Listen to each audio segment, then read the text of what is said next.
Sir, with your permission, I rise to lay on the table a copy each of the following papers, Hindi and English versions, under Article 281 of the Constitution, Report for 2026 to 2031, Volume 1, Main Report of the 16th Finance Commission. 2. Report for 2026-2031, Volume 2, Annexures of the 16th Finance Commission.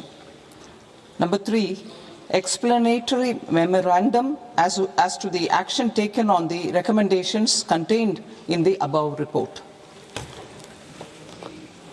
Item number 2, माननीय वित्त मंत्री Nirmala Sitharaman ji.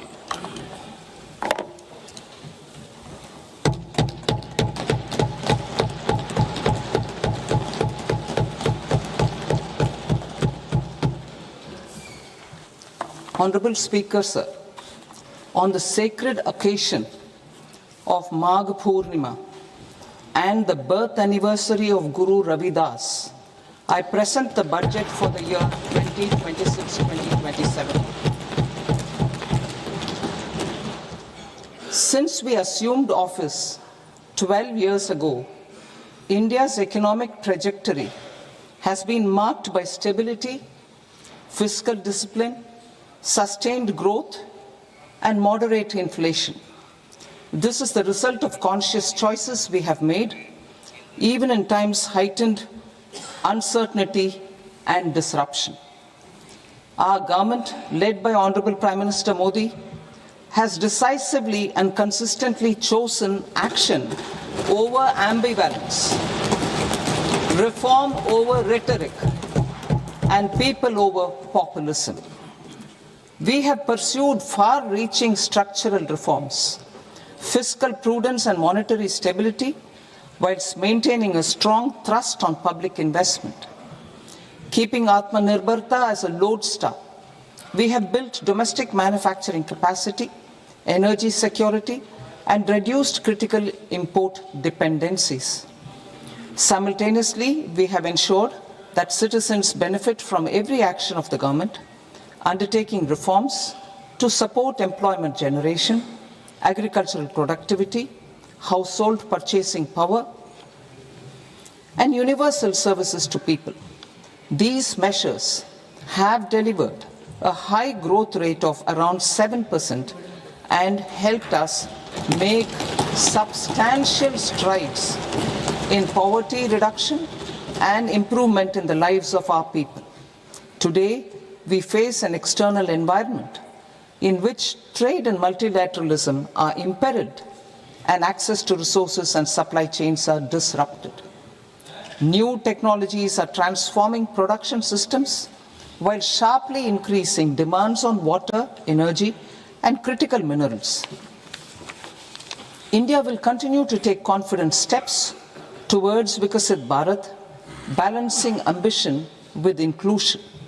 As a growing economy with expanding trade and capital needs, India must also remain deeply integrated with global markets, exporting more and attracting stable long-term investment. As I begin Part A, I want to express my gratitude to the people for standing firmly with us as we forge our way together towards becoming one of the largest economies of the world.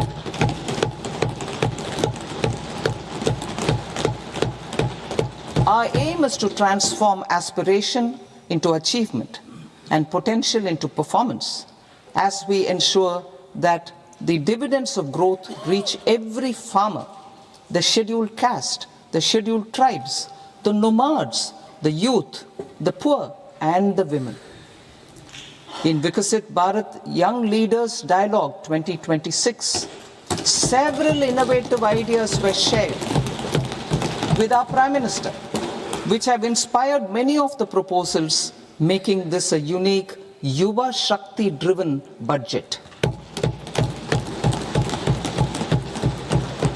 Our government's sankalp is to focus on our poor, underprivileged, and the disadvantaged. To deliver on this sankalp, And given that this is the first budget prepared in Kartavya Bhavan, we are inspired by three Kartavya.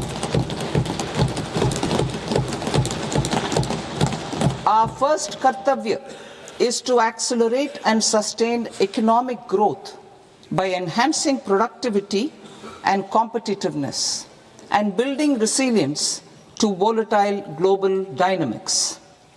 Our second Kartavya is to fulfill aspirations of our people and build their capacity, making them strong partners in India's path to prosperity. Our third Kartavya, aligned with our vision of Sabka Saath, Sabka Vikas, is to ensure that every family, community, region, and sector has access to resources, amenities, and opportunities for meaningful participation. This threefold approach requires a supportive ecosystem. The first requirement is to sustain the momentum of structural reforms, continuous, adaptive, and forward-looking. Second, a robust and resilient financial sector is central to mobilizing savings, allocating capital efficiently, and managing risks. Third, cutting-edge technologies, including AI applications, can serve us as force multipliers for better governance. Reform Express. Our government has undertaken comprehensive reforms towards creating employment, boosting productivity, and accelerating growth. After the Prime Minister's announcement on Independence Day in 2025, over 350 reforms have been rolled out. This includes GST simplification, notification of labor codes, and rationalization of mandatory quality control orders. High-level committees have been formed, and in parallel, the central government is working with the state governments on deregulation and reducing compliance requirements. The Reform Express is well on its way and will maintain its momentum to help us fulfill our Kartavya. I now move to specific proposals. Under our first Kartavya, to accelerate and sustain economic growth, I propose interventions in 6 areas. 1. Scaling up manufacturing in 7 strategic and frontier sectors. 2. Rejuvenating legacy industrial sectors. 3. Creating champion MSMEs. 4. Delivering a powerful push for infrastructure. 5. Ensuring long-term security and stability. And 6. Developing city economic regions. Scaling up of manufacturing in 7 strategic and frontier sectors. Biopharma Shakti, meaning biopharma strategy for health advancement through knowledge, technology, and innovation. India's disease burden is observed to be shifting towards non-communicable diseases like diabetes, cancer, and autoimmune disorders. Biologic medicines are key to longevity and quality of life at affordable costs. To develop India as a global biopharma manufacturing hub,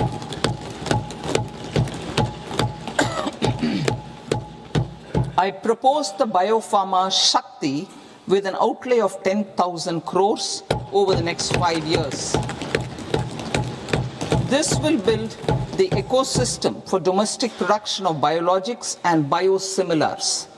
The strategy will include a biopharma-focused network with 3 new national institutes of pharmaceutical education and research, popularly known as NIPERs, and upgrading 7 existing ones. It will also create a network of 1,000 accredited India clinical trials sites We propose to strengthen the Central Drug Standard Control Organization to meet global standards and approve timeframes through and approval timeframes through a dedicated scientific review cadre and specialists. India's Semiconductor Mission 1.0 expanded India's semiconductor sector capabilities. Building on this, we will launch ISM 2.0 to produce equipment and materials, design full-stack Indian IP, and fortify supply chains. We will also focus on industry-led research and training centers to develop technology and skilled workforce. The Electronics Components Manufacturing Scheme, launched in April 2025 with an outlay of 22,919 crores, already has investment commitments at double the targets. We propose to increase the outlay to 40,000 crores to capitalize on this momentum.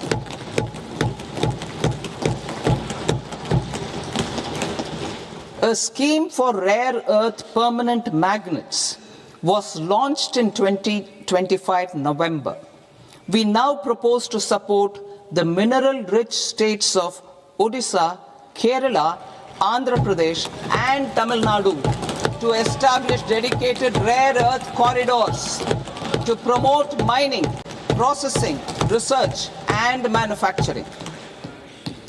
To enhance domestic chemical production and reduce import dependency, we will launch a scheme to support states in establishing 3 dedicated chemical parks through challenge route on a cluster-based plug-and-play model.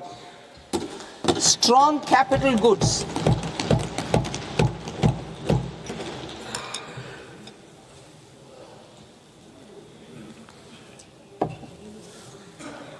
Strong capital goods capability is a determinant of productivity and quality across different sectors. Towards building this capacity, I propose the following. High-tech tool rooms will be established by central public sector enterprises at 2 locations as digitally enabled automated service bureaus that locally design, test, and manufacture high-precision components at scale and at lower cost. 2. A scheme for enhancement of construction and infrastructure equipments will be introduced to strengthen domestic manufacturing of high value and technologically advanced CIE. This can range from lifts in a multi-storied apartment or firefighting equipment in multiplexes, large or small, and to tunnel boring equipments for building metros and high-altitude roads. I also propose a scheme for container manufacturing to create a globally competitive container manufacturing ecosystem with a budgetary allocation of 10,000 crores over a 5-year period. For the labor-intensive textile sector, I propose an integrated program with 5 subparts. 1. The National Fiber Scheme for self-reliance in natural fibers, such as silk, wool, and jute, man-made fibers, and new age fibers. Textile expansion and employment scheme to modernize traditional clusters with capital support for machinery, technology upgradation, and common testing and certification centers. 3. The National Handloom and Handicraft Program to integrate and strengthen existing schemes and ensure targeted support for weavers and artisans. Tex Eco Initiative to promote globally competitive and sustainable textiles and apparels. Samarth 2.0 to modernize the upgrade the textile skilling ecosystem through collaboration with industry and academic institutions. Further, I propose to set up mega textile parks in challenge mode They can also focus on bringing value addition to technical textiles. I propose to launch the Mahatma Gandhi Gram Swaraj initiative to strengthen khadi, handloom and handicrafts. This will help in global market linkage and branding. It will streamline and support training, skilling, quality of process and production. This will benefit our weavers, village industries, one district, one product ODOP initiative, and also our rural youth. India has the potential to emerge as a global hub for high quality, affordable sports goods. I propose a dedicated initiative for sports goods that will promote manufacturing, research, and innovation in equipment design as well as material sciences.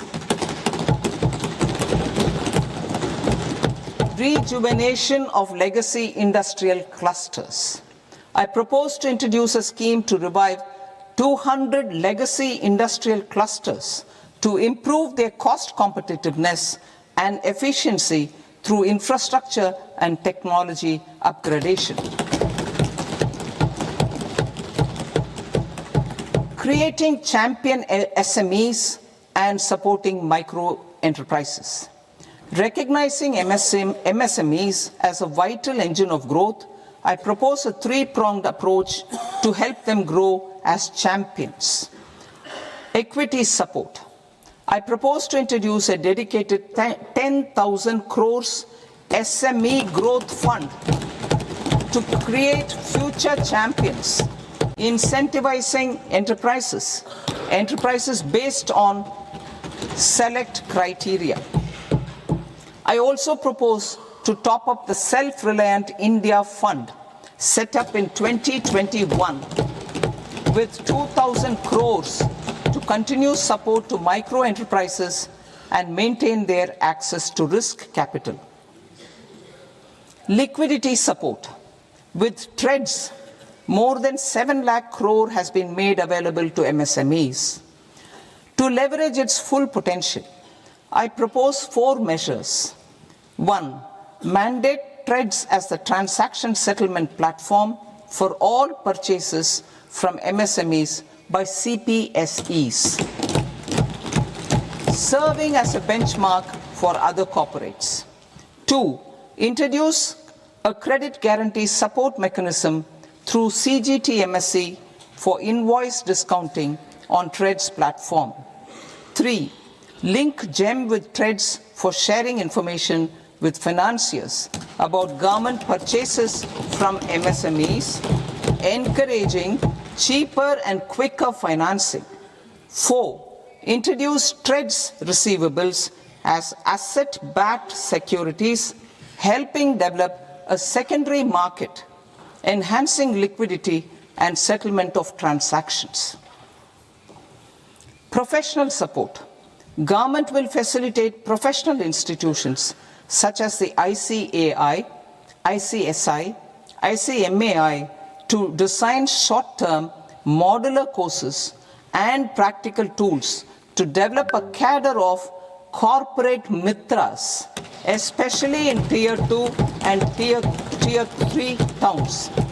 These accredited para-professionals will help MSMEs meet compliance requirements at affordable costs. Infrastructure.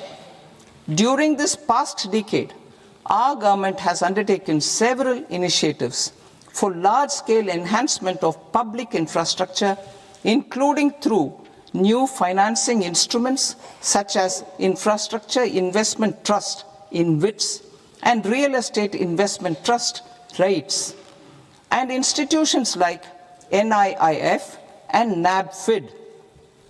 We shall continue to focus on developing infrastructure in cities with over 5 lakh population, that is Tier 2, Tier 3 cities, which have expanded to become growth centers.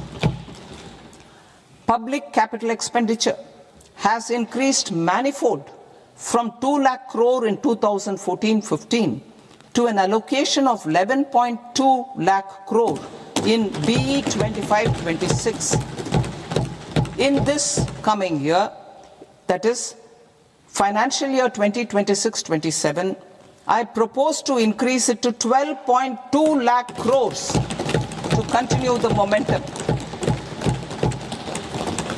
To strengthen the confidence of private developers regarding risks during infrastructure development and construction phase, I propose to set up an infrastructure risk guarantee fund to provide prudentially calibrated partial credit guarantee to lenders. Over the years, RITES have emerged as a successful instrument for asset monetization. I propose to accelerate recycling of significant real estate assets of the CPSEs through the setting up of dedicated RITES. To promote environmentally sustainable movement of cargo, I propose to 1. Establish new dedicated freight corridors connecting Dankuni in the east to Surat in the west. Operationalize 20 new national waterways over the next 5 years. Starting with National Waterways 5 in Orissa to connect mineral-rich areas of Talcher and Angul and industrial centers like Kalinga Nagar to the ports of Paradeep and Dhamra. Training institutes will be set up as regional centers of excellence for development of required manpower for these waterways. This will benefit youth in the entire stretch of the waterways to train and acquire skills. Further, a ship repair ecosystem catering to inland waterways will also be set up at Varanasi and Patna. And C, launch a coastal cargo promotion scheme for incentivizing a modal shift from rail to road to increase the share of inland waterways and coastal shipping from 6% to 12% by 2047. To enhance last mile and remote connectivity and promote tourism, I propose to give incentives to indigenize manufacturing of seaplanes. A seaplane VGF scheme will be also introduced to provide support for operations. Carbon capture, utilization and storage. Aligning with the roadmap launched in December 2025, the carbon capture, utilization and storage technologies at scale will achieve higher readiness and in end-use application across 5 industrial sectors, including power, steel, cement, refineries, and chemicals. An outlay of 20,000 crore is proposed over the next 5 years for this purpose. City economic regions. Cities are India's engines of growth, innovation, and opportunities. We shall now focus on Tier 2, Tier 3 cities, and even temple towns, which need modern infrastructure and basic amenities. This budget aims to further amplify the potential of cities to deliver the economic power of agglomerations by mapping city economic regions based on their specific growth drivers.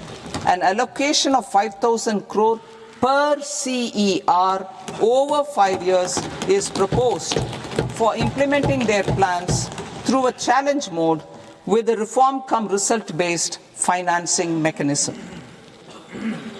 In order to promote environmentally sustainable passenger systems, we will develop 7 high-speed rail corridors between cities as growth connectors, namely Mumbai to Pune, Pune to Hyderabad, Hyderabad to Bengaluru, Hyderabad to Chennai, Chennai to Bengaluru, Delhi to Varanasi, Varanasi to Siliguri.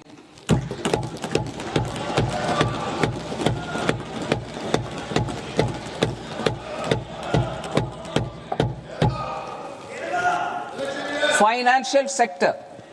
The Indian banking sector today is characterized by strong balance sheet, historic highs in profitability, improved asset quality, and coverage exceeding 98% of villages in the country. At this juncture, we are well placed to futuristically evaluate the measures needed to continue on the path of reform-led growth of this sector. I propose setting up a high-level committee on banking for Vikasit Bharat. High-level committee on banking for Vikasit Bharat to comprehensively review the sector and align it with India's next phase of growth, while safeguarding financial stability, inclusion, and consumer protection. The vision for NBFCs for Vikasit Bharat has been outlined with clear targets for credit disbursement and technology adoption in order to achieve scale and improve efficiency in the public sector NBFCs. As a first step, it is proposed to restructure the Power Finance Corporation and Rural Electrification Corporation. I propose a comprehensive review of the foreign exchange management non-debt instruments rules to create a more contemporary, user-friendly framework for foreign investments consistent with India's evolving economic priorities. Corporate bond market. I propose to introduce a market-making framework with suitable access to funds and derivatives on corporate bond indices. I also propose to introduce total return swaps on corporate bonds. Municipal bonds. To encourage the issuance of municipal bonds of higher value by larger cities, I propose an incentive of 100 crore rupees for a single bond issuance. 100 crore rupees for a single bond issuance of more than 1,000 crore. The current scheme under Amrit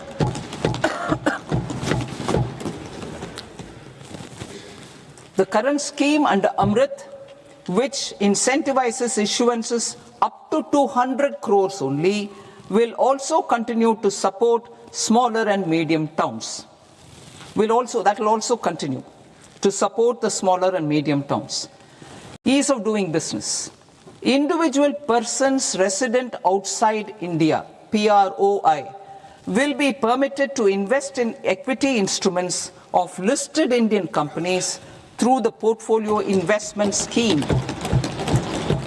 It is also proposed to increase the investment limit for an individual PROI under the scheme from 5% to 10%, with an overall investment limit for all individual PROIs to 24% from the current 10%. Emerging technologies including AI. 21st century is technology driven. Adoption of technology is for the benefit of all people. Farmers in the field, women in STEM, youth keen to upskill, and Divyangjan to access newer opportunities. The government has taken several steps to support new technologies through AI Mission, National Quantum Mission, Anusandhan National Research Fund, and Research and Development and Innovation Fund. Our second kartavya is to fulfill aspirations and build capacities. Close to 25 crore individuals have come out of multi-dimensional poverty through a decade of our government's sustained and reform-oriented efforts.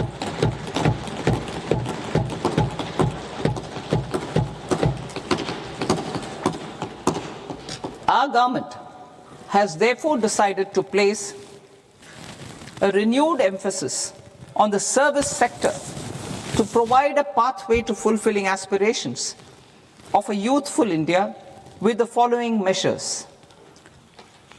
I propose to set up a high-powered Education to Employment and Enterprises Standing Committee to recommend measures that focus on services sector as a core driver of Vikasit Bharat. This will make us a global leader in services with a 10% global share by 2047. The committee will prioritize areas to optimize the potential for growth, employment, and exports. They will also assess the impact of emerging technologies, including AI, on jobs and skill requirements and propose measures thereof. To create a range of skilled career pathways, a new range of skilled career pathways for our youth, I propose interventions in the following sectors. Health. Existing institutions for allied health professionals will be upgraded and new AHP institutions established in private and government sectors. This will cover 10 selected disciplines, including optometry, radiology, anesthesia, OT technology, applied psychology and behavioral health, and add 1 lakh AHPs over the next 5 years. A strong care system covering geriatric and allied care services will be built. A variety of NSQF aligned programs will be developed to train multi-skilled caregivers, combining core care and allied skills such as wellness, yoga, and operation of medical assistive devices. In the coming year, 1.5 lakh caregivers will be trained.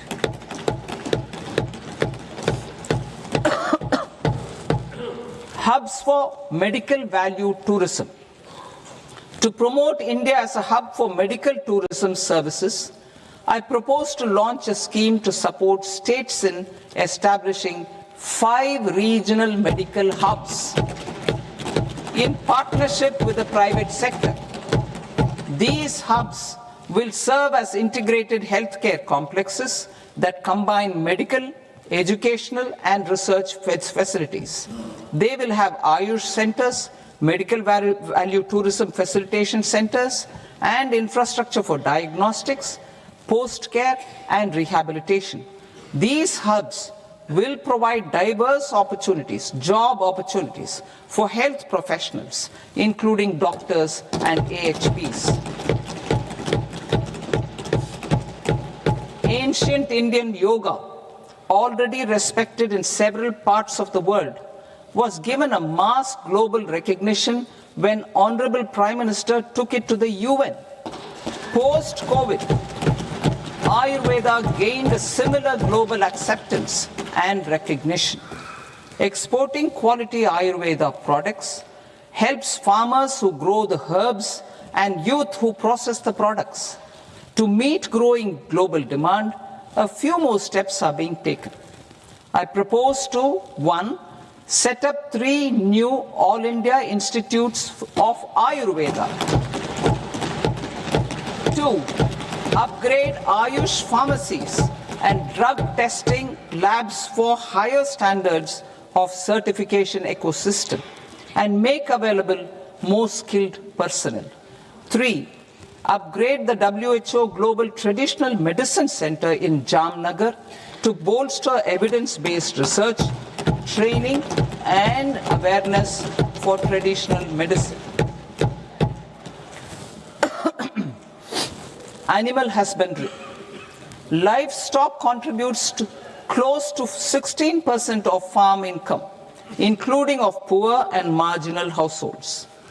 To scale up availability of veterinary professionals by more than 20,000, I propose to roll out a loan-linked capital subsidy support scheme for establishment of veterinary and para-veterinary colleges, veterinary hospitals, diagnostic laboratories, and breeding facilities in private sector. Collaboration between Indian and foreign institutions will also be facilitated. Orange economy. India's animation, visual effects, gaming and comics sector, AVGC sector, is a growing industry projected to require 2 million professionals by 2030. I propose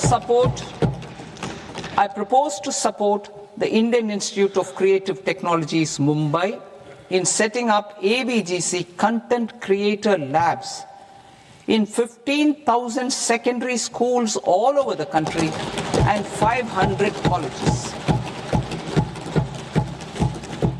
The Indian design industry is expanding rapidly, and yet there is a shortage of Indian designers. I propose to establish, through Challenge Route, a new National Institute of Design to boost design education and development in the eastern region of India. Education.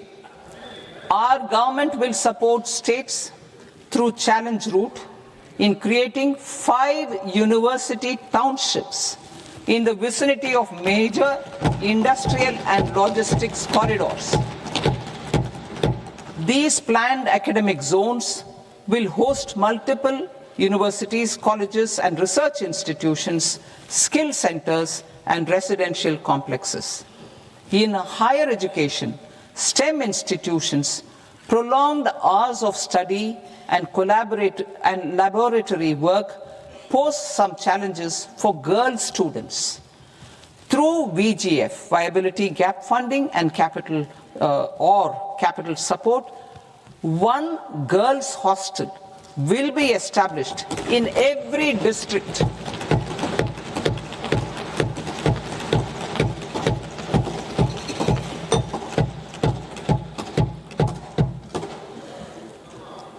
To promote astrophysics and astronomy via immersive experiences, 4 telescope infrastructure facilities will be set up or upgraded. The National Large Solar Telescope, the National Large Optical Infrared Telescope, the Himalayan Chandra Telescope, and the Cosmos 2 Planetarium. Tourism.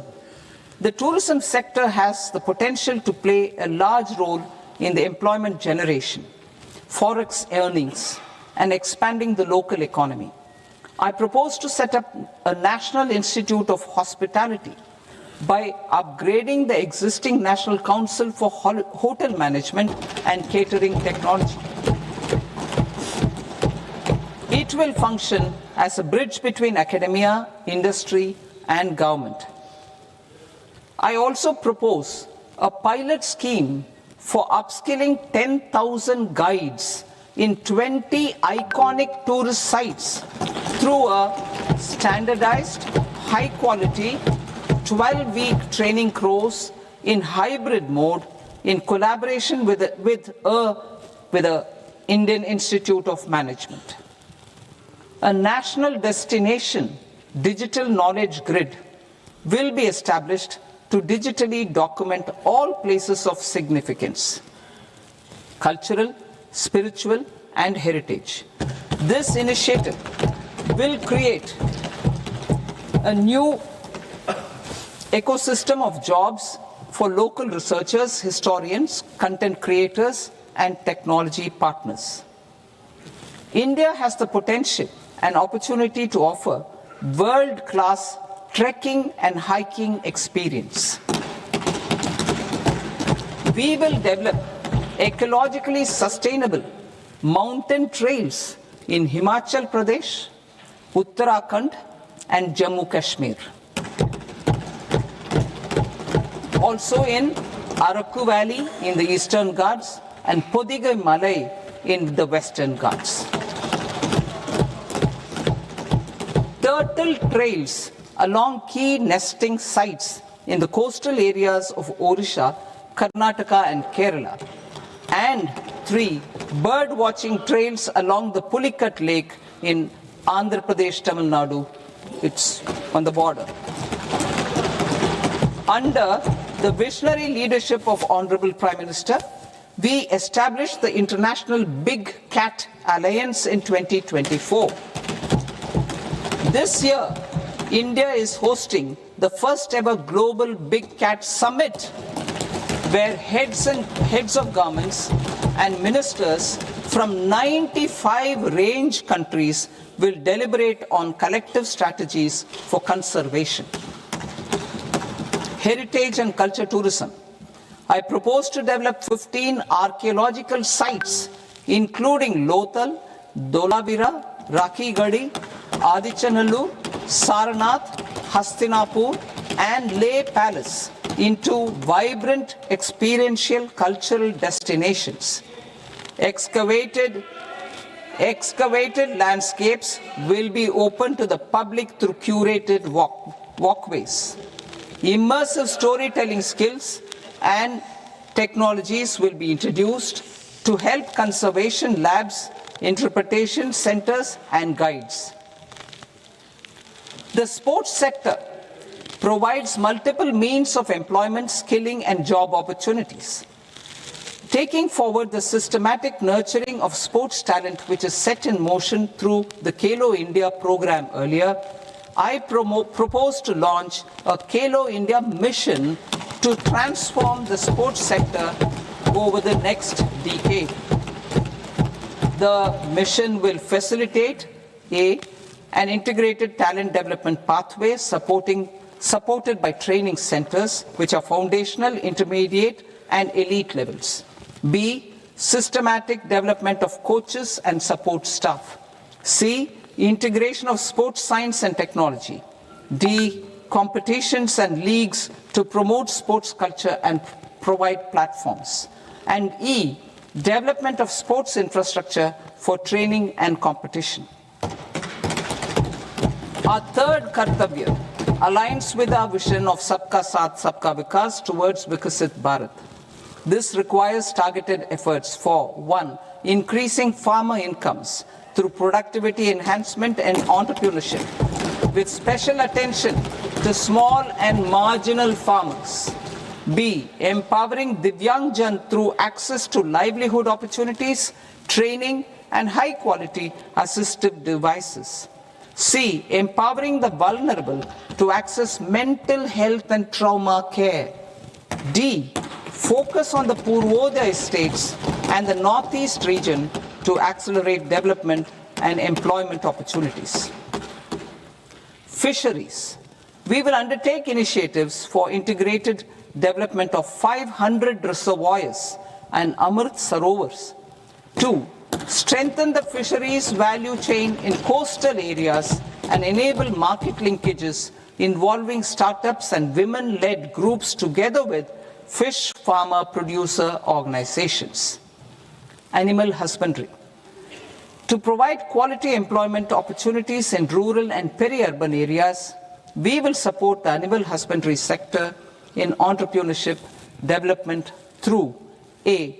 A credit-linked subsidy program. B. Scaling up and modernization of livestock enterprises. C. Enhanced creation of livestock, dairy, and poultry. Enhanced creation of livestock, dairy, and poultry-focused integrated value chains. And D. Encourage creation of livestock farmer-producer organizations. High-value agriculture. To diversify farm outputs, increase productivity, enhance farmers' incomes, and create new employment opportunities, we will support high-value crops such as coconut, sandalwood, cocoa, cashew in the coastal areas, agar trees in Northeast, and nuts such as almonds, walnuts, and pine nuts in our hilly regions. All of them will be supported. India is the world's largest producer of coconuts. About 30 million people, including nearly 10 million farmers, depend on coconuts for their livelihood. To further enhance competitiveness in coconut production, I propose a coconut promotion scheme to increase production and enhance productivity through various interventions, including including replacing and non-productive trees with new saplings or plants or varieties in major coconut growing states. A dedicated program is proposed for Indian cashew and cocoa to make India self-reliant in raw cashew and coconut production and processing, enhance export competitiveness, and transform Indian cashew and Indian cocoa into premium global brands by 2030. Sandalwood. Sandalwood is closely linked to India's social and cultural heritage. Our government will partner with state governments to promote focused cultivation and post-harvest processing to restore the glory of the Indian sandalwood ecosystem, to rejuvenate old, low-yielding orchards and expand high-density cultivation of walnuts, almonds, and pine nuts. We will support a dedicated program to enhance farmer incomes and in bringing value addition by engaging youth. Bharat Vistar, that is virtually integrated system to access agricultural resources. I propose to launch Bharat Vistar, a multilingual AI tool that shall integrate the AgriStack portals and the ICAR package on agricultural practices with AI systems. This will enhance farm productivity, enable better decisions for farmers, and reduce risk by providing customized advisory support. She Marts for rural women-led enterprises. Building on the success of Lakpati Didi program, I propose to help women take the next step from credit-linked livelihoods to being owners of enterprises. Self-help entrepreneur, She Marts will be set up as community-owned retail outlets within the cluster-level federations through enhanced and innovative financing instruments. Empowering Divyangjan. Divyangjan Kaushal Yojana. Information technology, AVGC sectors, hospitality and food and beverages sectors often offer task-oriented and process-driven roles which are suitable for Divyangjan. We will ensure dignified livelihood opportunities through industry-relevant and customized training specific to each Divyangjan group. Divyang Sahara Yojana. Timely access to high-quality assistive devices for all eligible Divyangjan is a fundamental need.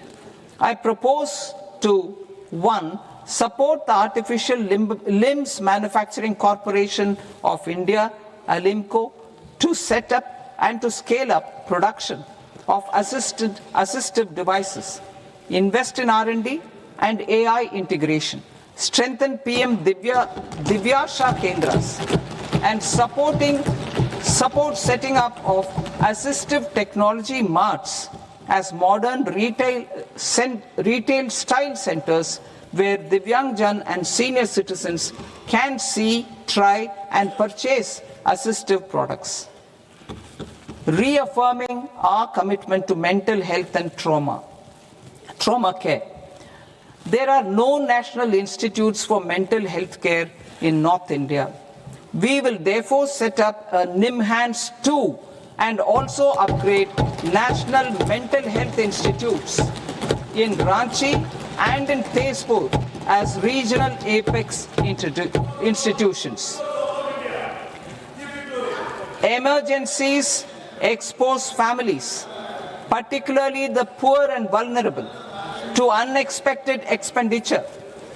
We will strengthen and increase these capacities by 50% in district hospitals by establishing emergency and trauma care centers.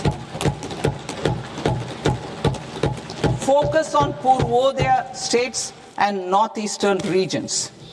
Purvodaya.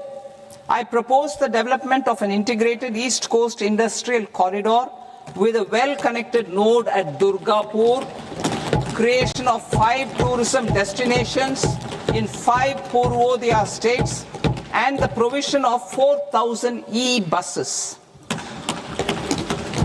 Buddhist sites in northeastern region. The northeastern region is a civilizational confluence of Theravada and Mahayana or Vajrayana traditions. I propose to launch a scheme for development of Buddhist circuits in Arunachal Pradesh, Sikkim, Mizoram, and Tripura. The scheme will cover preservation of temples and monasteries, pilgrimage interpretation centers, connectivity, and pilgrim amenities. 16th Finance Commission. On 17th November 2025, the 16th Finance Commission submitted its report to the President. As mandated under Article 281 of the Constitution, the government is to lay the report along with the explanatory memorandum on the action taken report on the recommendations of the Commission in Parliament, which, Sir, Honourable Speaker, you've allowed me to do at the commencement of this session.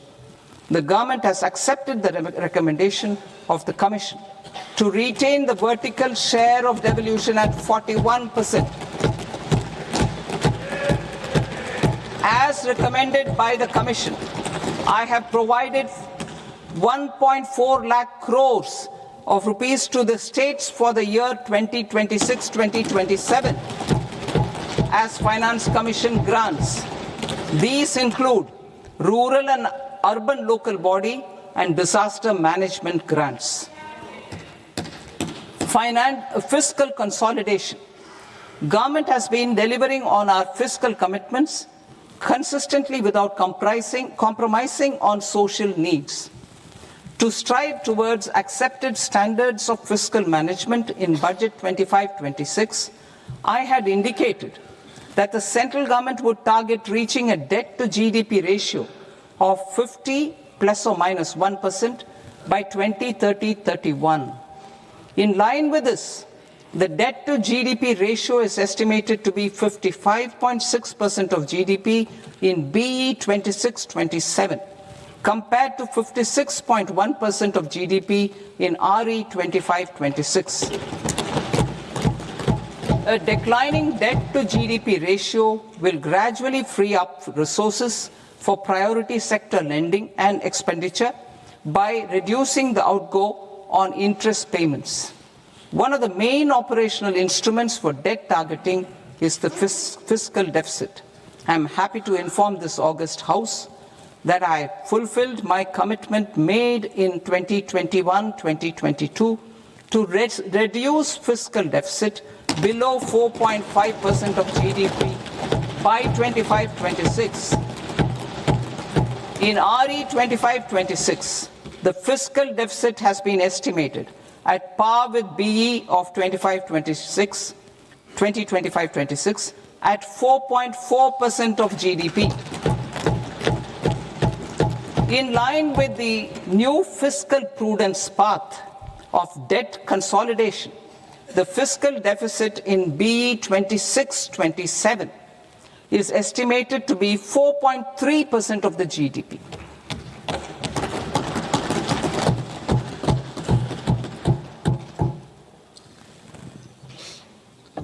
The revised estimates of the non-debt receipts are 34 lakh crore rupees, of which the centre's net tax receipts are 26.7 lakh crore. The revised estimate of the total expenditure is 49.6 lakh crore rupees, of which the capital expenditure is about 11 lakh crores. Budget estimates 2026 to 2027. Coming to 26-27, the non-debt receipts and the total expenditure are estimated as 36.5 lakh crore and 53.5 lakh crore respectively. The centre's net tax receipts are estimated at 28.7 lakh crore rupees. To finance the fiscal deficit, the net market borrowings from dated securities are estimated at 11.7 lakh crore rupees.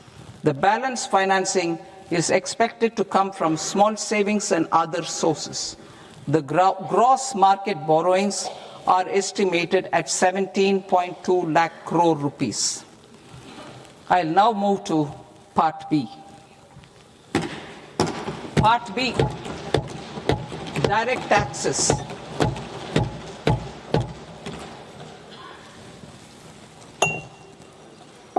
Honorable Speaker, sir, I now present my proposals on direct taxes.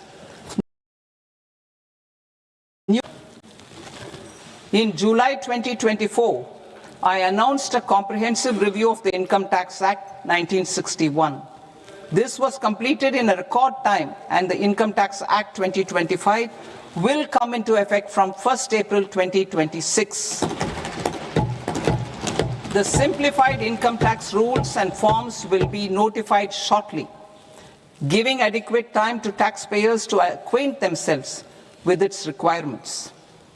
The forms have been redesigned such that ordinary citizens can comply without difficulty. Ease of living. I propose that any interest awarded by the Motor Accident Claims Tribunal to a natural person will be exempt from income tax, and any TDS on this account will be done away with. I propose to reduce TCS rate on the sale of overseas tour program package from the current 5% and 20% to 2% without any stipulation of amount. I propose to reduce TCS rate for pursuing education and for medical purposes under the Liberalized Remittance Scheme, popularly known as LRS, from 5% to 2%. Supply of manpower services is proposed to be specifically brought within the ambit of payment to contractors for the purpose of TDS to avoid ambiguity. Thus, TDS on these services will be at the rate of either 1% or 2% only. I propose a scheme for small taxpayers, wherein a rule-based automated process will enable obtaining a lower or nil deduction certificate instead of filing an application with the assessing officer. For the ease of taxpayer holding securities in multiple companies, I propose to enable depositories to accept Form 15G or Form 15H from the investor and provide it directly to various relevant companies. I propose to extend time available for revising returns from 31st December to up to 31st March with the payment of a nominal fee. I also propose to stagger the timeline for filing of tax returns. Individuals with ITR 1 and ITR 2 returns will continue to file till 31st July, and non-audit business cases or trusts are proposed to be allowed time till 31st August. TDS on sale of immovable property by a non-resident is proposed to be deducted and deposited through resident buyers and his or her PAN-based challan instead of requiring a TAN, which is a temporary accounting number. To address practical issues of small taxpayers like students, young professionals, tech employees, relocated NRIs, and such others, I propose to introduce a one-time 6-month foreign asset disclosure scheme for these taxpayers to disclose income or assets below a certain size. This scheme would be applicable for two categories of taxpayers, namely A, who did not disclose their overseas income or assets, and B, who disclosed their overseas income and or paid due tax but could not declare the asset acquired. For category A, the limit of undisclosed income or asset is proposed to be up to 1 crore rupees. They need to pay 30% of fair market value of asset or 30% of undisclosed income as tax and 30% as additional income tax in lieu of penalty, and would thereby get immunity from prosecution. For category B, asset value is proposed to be up to 5 crore rupees. Here, immunity from both penalty and prosecution will be available with a payment of fee of 1 lakh rupees. Rationalizing penalty and prosecution. Multiplicity of proceedings are hindrance to the ease of doing business. I propose to integrate by way of a common order for both. There will be no interest liability on the taxpayer on the penalty amount for the period of appeal before the first appellate authority, irrespective of the outcome of appeal process. Further, quantum of prepayment is being reduced from 20% to 10% and will continue to be calculated only on core tax demand. As an additional measure for reducing litigation, I propose to allow taxpayers to update their returns even after reassessment proceedings have been initiated, and an additional 10% tax rate over and above the rate applicable for the relevant year. The assessing officer will then use only this updated return in his proceedings. There is already a framework for immunity from penalty and prosecution in the cases of underreporting. I propose to apply this framework for immunity to misreporting too. However, in such a case, the taxpayer will need to pay 100% of the tax amount as an additional income tax over and above the tax and interest due. Penalties for certain technical defaults, such as failure to get accounts audited, non-furnishing of transfer pricing audit report, and default in furnishing statement for financial transactions, are proposed to be converted into fee.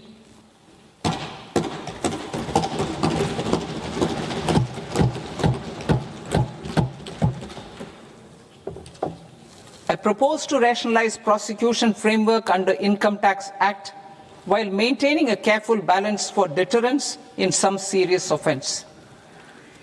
Non-production of books of account and documents and requirement of TDS payment where payment is made in kind are being decriminalized. Further, minor offences will attract fine only. The remaining prosecutions will be graded commensurate with the quantum of offence. They will entail only simple imprisonment with maximum imprisonment reduced to 2 years and power to courts to convert even those into fines. There is no penalty. There is no penalty presently for non-disclosure of non-immovable foreign assets with aggregate value less than 20 lakh rupees.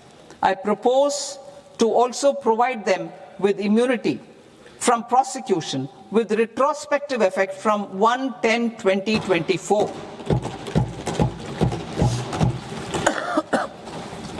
Cooperatives. Deduction is already allowed to a primary cooperative society engaged in supplying milk, oilseeds, fruits or vegetables raised or grown by its members. I propose to extend this deduction to also include supply of cattle feed and cotton seed produced by its members.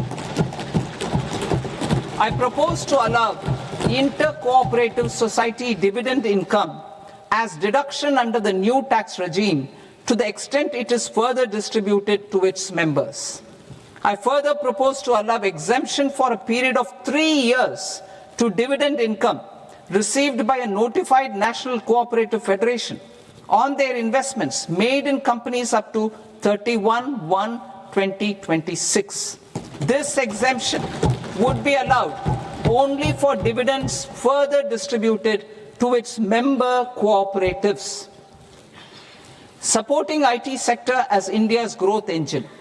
India is a global leader in software development services, IT-enabled services, knowledge process outsourcing services, and contract R&D services relating to software development. These businesses and their segments are quite interconnected with each other. All these services are proposed to be clubbed under a single category of information technology services with a common safe harbor margin of 15.5% applicable to all. The threshold for availing safe harbor for IT services is being enhanced substantially from 300 crore rupees to 2,000 crore rupees. Safe harbor for IT services shall be approved by an automated rule-driven process without any need for tax officer to examine and accept the application. Once applied by an IT services company, the same safe harbor can be continued for a period of 5 years at a stretch at its choice. For IT services companies who want to conclude advanced pricing agreement, APA, I propose to fast-track unilateral APA process for IT services and endeavor to conclude it within a period of 2 years. The period of 2 years can be extended by a further period of 6 months on taxpayers' request. I propose to extend the facility of modified returns available to the entity entering APA to its associated entities also. Attracting global business and investment. Recognizing the need to enable critical infrastructure and boost investment in data centers, I propose to provide tax holiday till 2047 to any foreign company that provides cloud services to customers globally by using data center services from India. It will, however, need to provide services to Indian customers through an Indian reseller entity. I also propose to provide a safe harbor of 15% on cost in case the company providing data center services from India is a related entity.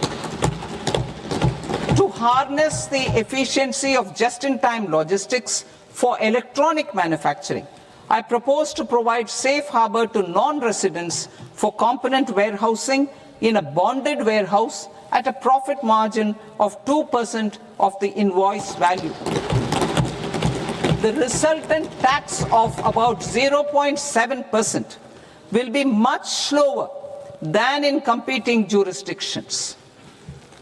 To provide fillip to toll manufacturing in India, I propose to provide exemption from income tax for 5 years to any non-resident who provides capital goods, equipment, or tooling to any toll manufacturer in a bonded zone. To encourage vast pool of global talent to work in India for a longer period of time, I propose to provide exemption to global, non-India sourced income of a non-resident expert for a stay period of 5 years under notified schemes. I propose to provide exemption from minimum alternate tax, the MAT, to all non-residents who pay tax on presumptive basis. Tax administration. I propose to constitute a joint committee of Ministry of Corporate Affairs and Central Board of Direct Taxes for incorporating the requirements of income computation and disclosure standards, the ICDS, in the Indian Accounting Standards, IND AS itself. Separate accounting requirement based on ICDS will be done away with from the tax year 27-28. To support Prime Minister Modi's vision of homegrown accounting and advisory firms to become global leaders, I propose to rationalize the definition of accountant for the purposes of safe harbor rules. Other tax proposals. Change in taxation of buyback was brought in to address the improper use of buyback route by promoters.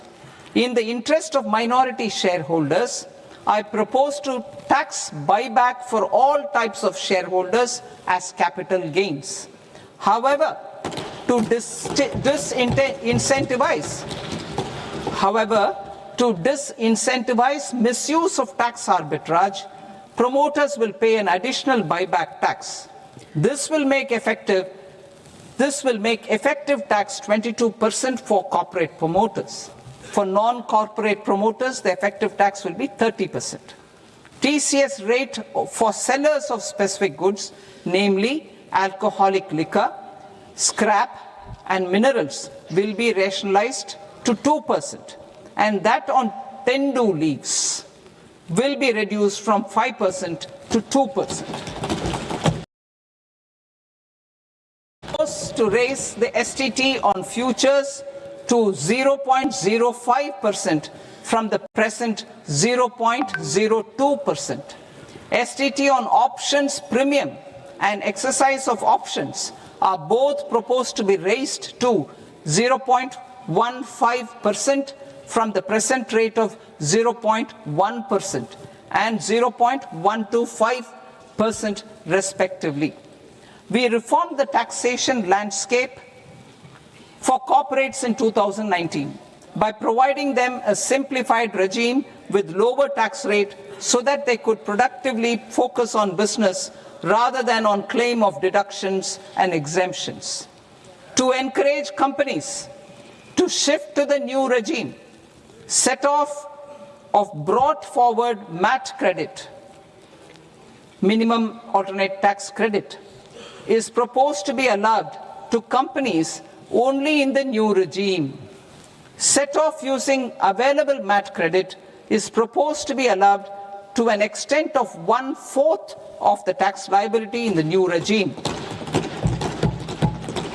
MAT is proposed to be made final tax, so there will be no further credit accumulation from 1st April 2026. In line with this change, the rate of final tax is being reduced to 14% from the current MAT rate of 15%. The brought forward MAT credit of taxpayers accumulated till 30th March 2026 will continue to be available to them for set-off as above. Indirect taxes.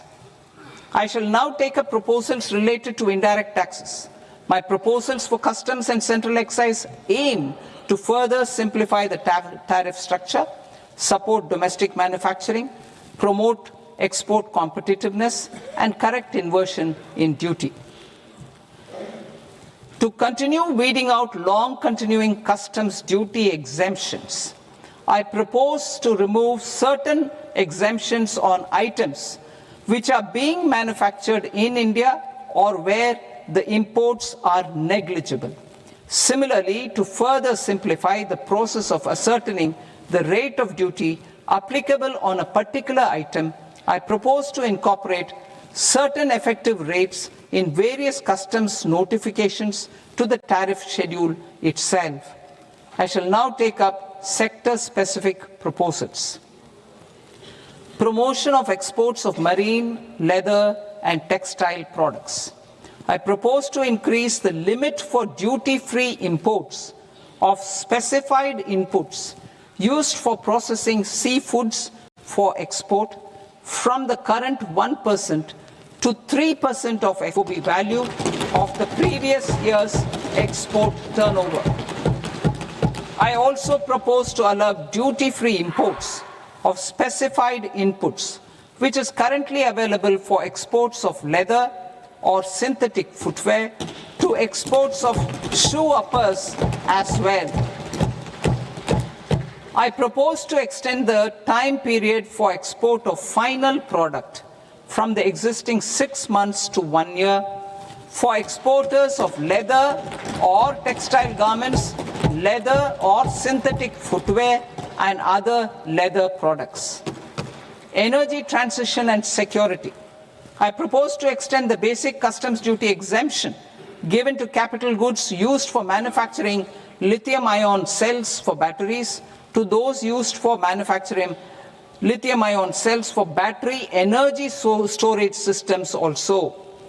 I propose to exempt basic customs duty on import of sodium antimonate for use in manufacture of solar glass. Nuclear power. I propose to extend the existing basic customs duty exemption on imports of goods required for nuclear power projects till the year 2035 and expand it for all nuclear plants irrespective of their capacity. Critical minerals. It is proposed to provide basic customs duty exemption to the import of capital goods required for the processing of critical minerals in India. Biogas blended CNG. I propose to exclude the entire value of biogas while calculating the central excise duty payable on biogas blended CNG. Civil and defense aviation. I propose to exempt basic customs duty on components and parts required for the manufacture of civilian training and other aircrafts. It is proposed to exempt basic customs duty on raw materials imported for the manufacture of parts of aircraft to be used in maintenance, repair, or overall requirements by units in the defense sector. Electronics. To deepen value addition in the consumer electronics sector, I propose to exempt basic customs duty on specified parts used in the manufacture of microwave ovens. Special economic zone. To address the concerns arising about utilization of capacity by manufacturing units in the special economic zones due to global trade disruptions, I propose as a special one-time measure to facilitate sales by eligible manufacturing units in SEZs to the domestic tariff area at concessional rates of duty. The quantity of such sales will be limited to a prescribed proportion of their exports. Necessary regulatory changes will be undertaken to operationalize the measures while ensuring level playing field for the units working in the DTA. Ease of living. To rationalize the customs duty structure for goods imported for personal use, I propose to reduce the tariff rate on all dutiable goods imported for personal use from 20% to 10%. To provide relief to patients, particularly those suffering from cancer, I propose to exempt basic customs duty on 17 drugs or medicines. I propose also to add 7 more rare diseases for the purposes of exempting import duties on personal imports of drugs, medicines, and food for special medical purposes used in their treatment. Customs process. India's role and share in the global trade is poised for a major leap in line with our ambition and journey towards Vikasit Bharat. In this regard, I propose many measures for custom processes to have minimal intervention for smoother and faster movement of goods and greater certainty to the trade. Trust-based systems. I propose to enhance duty deferral period for Tier 2 and Tier 3 authorized economic operators, known as AEOs, from 15 days to 30 days. I propose to provide eligible manufacturer importers the same duty deferral facility. This should encourage them to get themselves accredited as a full-fledged Tier 3 AEO in due course.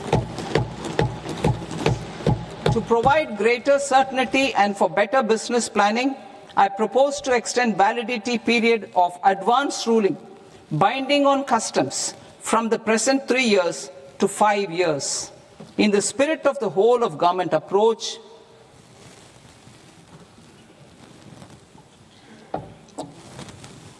Government agencies will be encouraged to leverage AEO accreditation for preferential treatment in clearing their cargo. Regular importers with trusted long-standing supply chains will be recognized in the risk system so that the need for verification of their cargo every time can be minimized. Export cargo using electronic sealing. Export cargo using electronic sealing will be provided through clearance from the factory premises to the ship.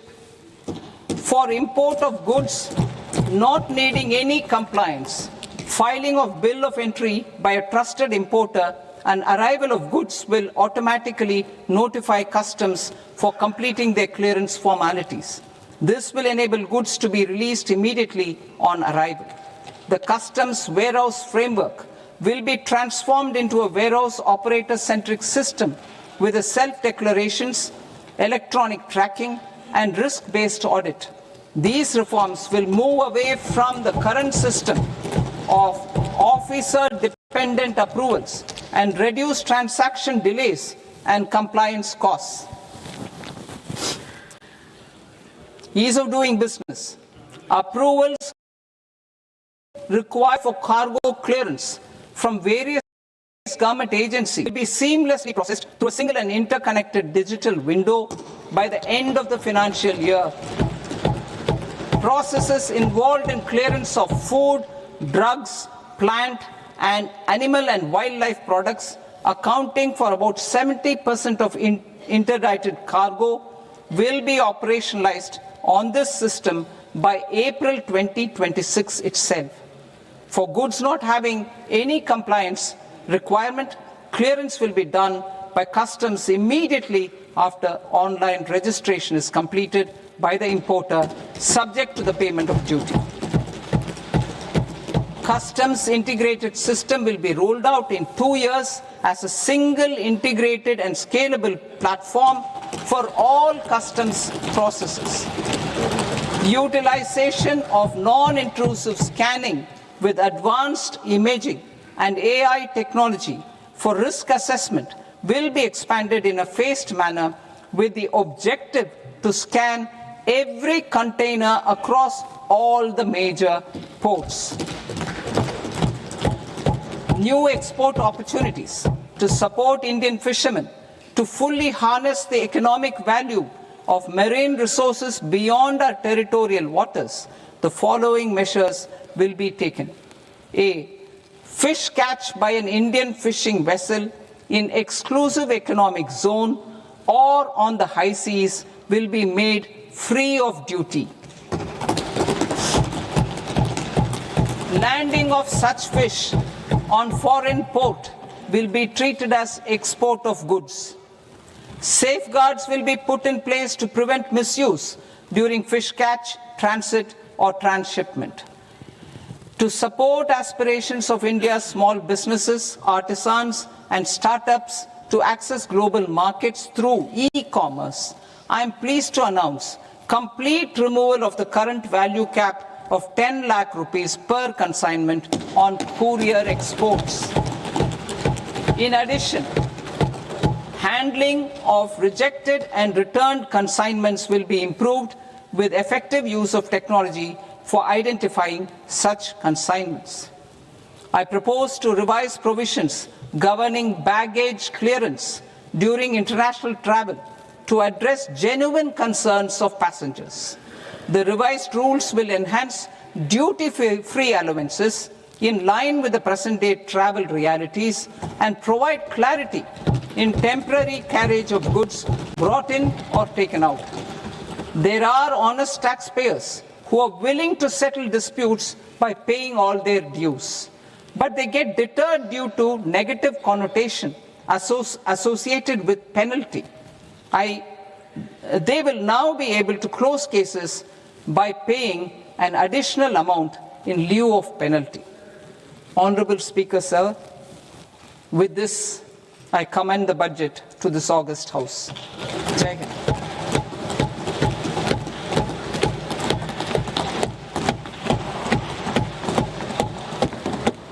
1.5 hours. Item number 3 माननीय वित्त मंत्री जी।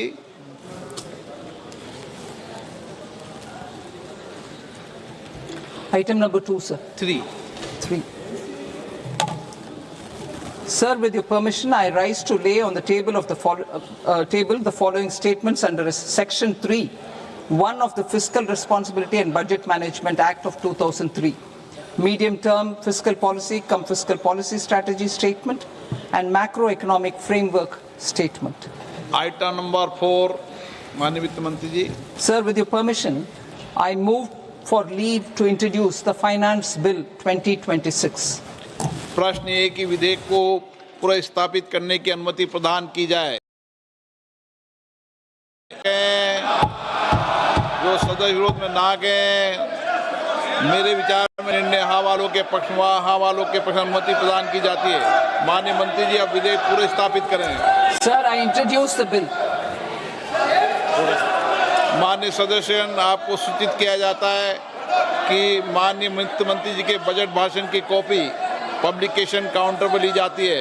Budget भाषण और budget से संबंधित दस्तावेज आपके mobile phone और मेंबर पोर्टल्स पर ही उपलब्ध है।